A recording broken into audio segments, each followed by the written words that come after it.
Ces journées portes ouvertes, la deuxième édition du genre, constitue un rendez-vous important dans l'agenda de notre institution. En effet, cadre idéal de communication avec les citoyens de toutes conditions, elle magnifie les missions du Conseil économique, social et environnemental à travers sa contribution à la réalisation d'un développement économique, social et durable de notre pays. Cette année encore, comme la première fois, l'événement sera marqué par une importante exposition pour davantage faire connaître le travail de l'institution. Cependant, l'innovation de cette édition nous invite à une série de panels pour réfléchir sur les enjeux, les impacts et les défis de l'exploitation du pétrole et du gaz découverts récemment dans notre pays.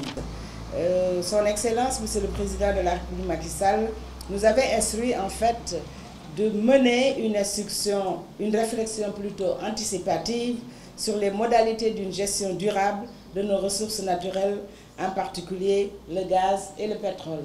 Vous l'avez entendu, et c'est pourquoi le Conseil a voulu mettre à profit ces 3 jours de partage et d'échange, des moments et des occasions de communion avec les populations, mais aussi avec les acteurs, les institutionnels, les conseils économiques, sociaux et environnementaux pour consolider la réflexion en cours.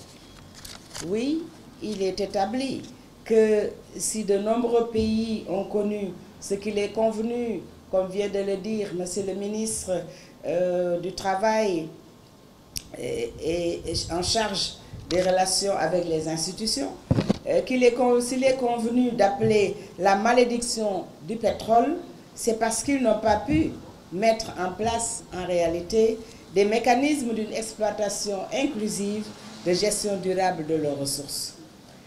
Cependant, on peut bien noter que la découverte et l'exploitation bien encadrée du pétrole et du gaz dans d'autres pays ont été un grand catalyseur du développement économique et social.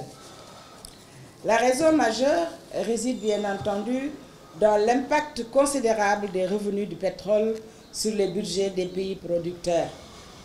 Le Sénégal, en annonçant la découverte du pétrole et du gaz au large de ses côtes, je souris un peu parce que Espoir de la banlieue en a parlé, entend s'inscrire inéluctablement dans cette dynamique de bonne gestion et de bonne redistribution des ressources. Aux populations également, je voudrais leur dire que ces journées sont les leurs. J'invite donc le public à venir nombreux visiter les stands et partager le travail de leur institution.